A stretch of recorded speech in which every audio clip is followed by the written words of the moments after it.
coming to you to make a video that I hoped I would never have to make. As any of you who know me, I don't make videos like this. Unfortunately, in today's day and age, there is a big problem in anti-Semitism, and I experienced it firsthand this morning. That's the sound from a Facebook post published a few days ago by Sam Brody. The Toronto man recorded it from his home in the Yonge and Eglinton area on Wednesday, just hours after he was the victim of what he describes as a clear anti-Jewish and anti-Israel hate crime. The assault left him with a bruised shoulder, but emotionally he was also very shaken up after he was sworn at, taunted about Israel and Palestine, and then knocked into a fence by a stranger who he remembers was a large man wearing a cross. Brody is a modern Orthodox Jew. He wears a light blue knitted kippah. His Star of David necklace was showing outside of his clothes. Brody says it happened when he was out walking his cockapoo dog Oakley just before heading into work at Magen Meats, where he's a manager at the popular Toronto kosher butcher. Now his anxiety is high. He's missed a few days at work, and he's decided to be less visibly Jewish when he goes out. My Star of David's now below my shirt. I'm pretty much always wearing a baseball cap. I don't want to feel ashamed. I'm a very proud Jew, and generally I will walk with my Magen David, but it's making me think about it. I'm Ellen Besner, and this is what Jewish Canada sounds like for Monday, August 2nd, 2021. Welcome to the CJN Daily, sponsored by Metropia.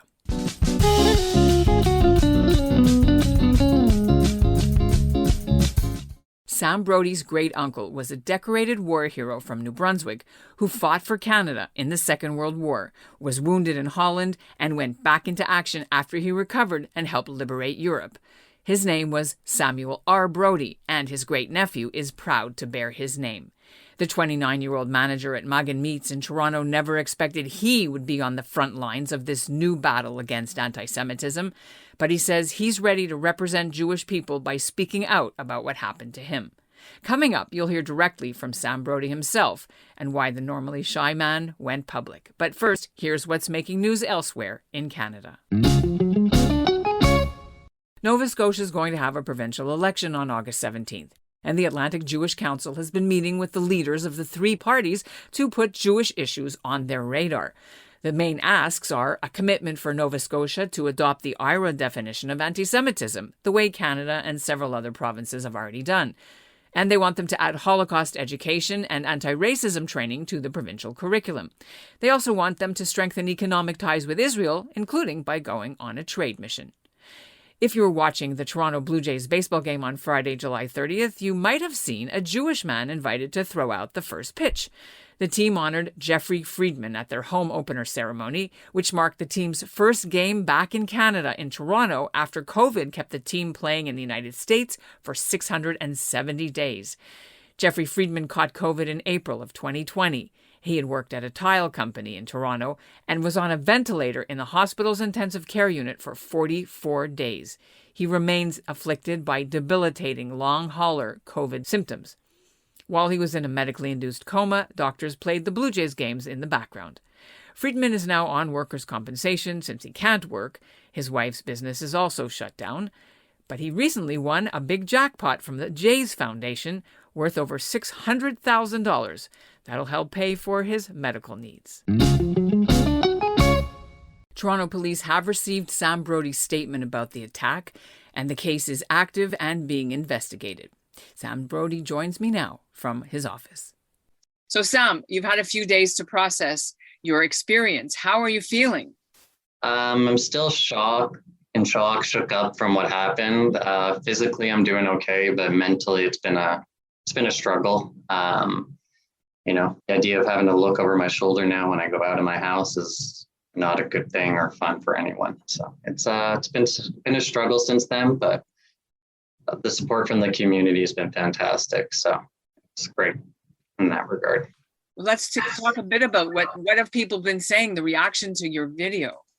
So I've had a lot of response from actually all over the world with it at this point.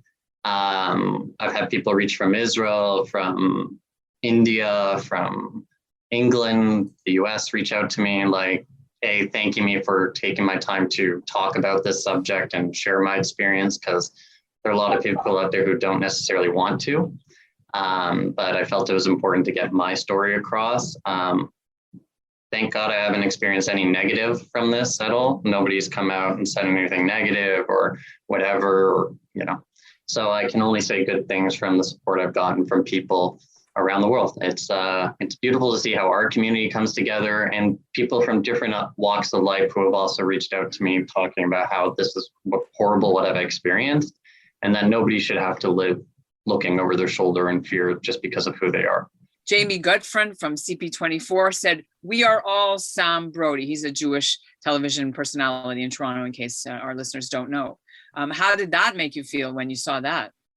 Well, to be honest, I'm a pretty not in the public eye sort of person. I'm a pretty big introvert. So this is all very new to me and kind of freaky and scary and exciting in its own way. But to be like called that, like I'm representing, let's say, everyone here in the city as a Jew or across the world as a Jew, like it's an honor. It's really just an honor to be able to carry that title, I guess. I didn't intend to be this person or, be making this statement, but I'm happy to be the one to go out there and do it. Tell us where you were going. Is it your usual route? What was the story? Absolutely. So I was about to walk my dog. We were walking out of my house, taking our usual morning stroll for him to go to the bathroom, et cetera, before I head to work.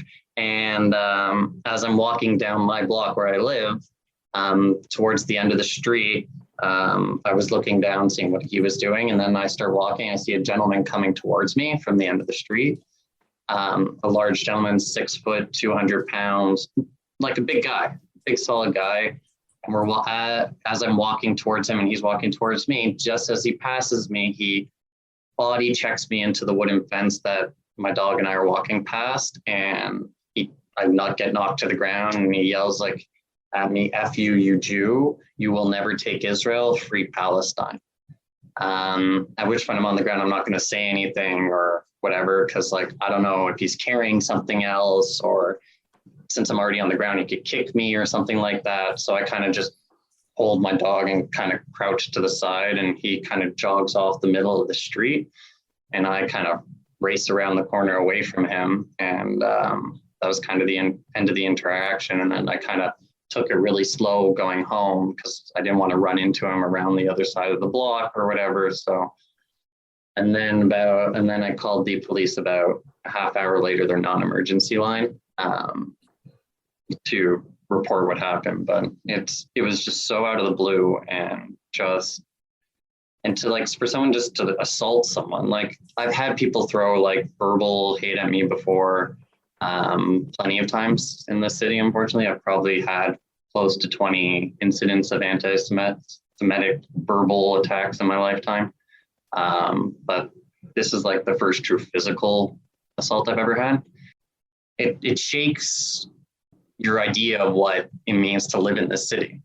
And so you weren't injured yourself personally? My shoulder is still sore and stuff. Oh. And it's not broken or anything like any long-term sort of thing, but I'm still in pain. But it's mostly the shock, and it's just that it seems to be so okay at this point that people are just willing to do this sort of thing. You were mentioning that, you were really shook up. Did you miss work for a couple of days, or have you changed any of your plans or any of your behavior because of being reluctant to be out? Yeah. So I missed a couple of days of work, just from the stress of it, and, dealing with police and different community outreach groups and stuff like that. It's been tough. Even when I'm at work, I'm constantly thinking about it and stuff like that. I do work a second job where I sell life insurance, and I haven't been able to do that really at all. My wife and I we're planning on Wednesday to buy tickets for tonight's home, the opener. We really wanted to go. We love the Jays, and we'd love to go to these sort of things. And we thought it'd be really cool to be at the first game, after they haven't been here for 2 years. But ever since this thing happened, I just don't feel safe. Have you removed your mezuzah, taken off your Star of David, not wear your my Star of David's now below my shirt. I'm pretty much always wearing a baseball cap. It's different. I don't want to feel ashamed. I'm a very proud Jew, and generally I will walk with my Magen David, but it's making me think about it.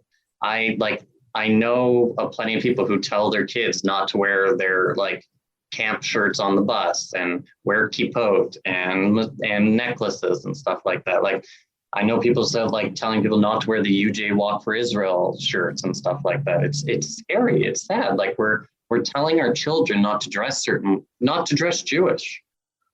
It's crazy. Like when was the last time it was like this? 70, 80 years ago, we have to go back. And unfortunately, it's just not a subject that gets covered by mainstream media all that often. Like we don't really get seen as a minority, like pretty much any other minority group gets recognized. So, is there anything you want our listeners to understand that we haven't covered? I want people to understand that it's no longer a time to stay quiet on these sort of things. If you have an experience, report it, tell someone.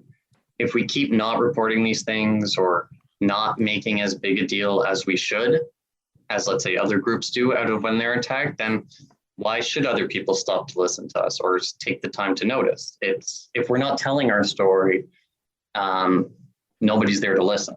So it's our responsibility first to go out and tell our story.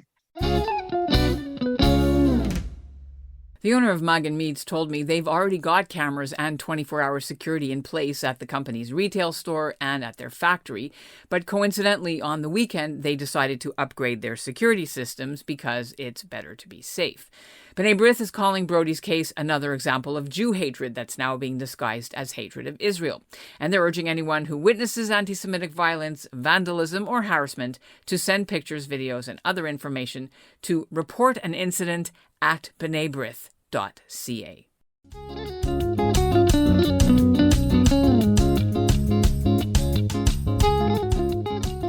And that's what Jewish Canada sounds like for this episode of the CJN Daily, sponsored by Metropia, integrity, community, quality, and customer care. Today's listener shout-out goes to longtime listeners Gail and Alf Quinter of Toronto. And we'll end this episode with a taste of what's coming up on tomorrow's episode. Take a trip through Israel via Edmonton? Well, the Alberta capital's Jewish community is hoping to build bridges and understanding through the Israel Pavilion that had just opened at the city's annual Heritage Festival. How to educate tens of thousands of visitors with a little falafel, some Israeli-style limonana drink, and some lively Israeli dancing. Crises in Israel come and go, but we have always participated in Heritage Days, and we feel it's important to do so because we are the ambassadors of Israel to Edmonton. This is our biggest outreach program of the year. And now more than ever, we need to clear up misunderstandings about Israel and just ensure that people see the beauty and the joy of the country.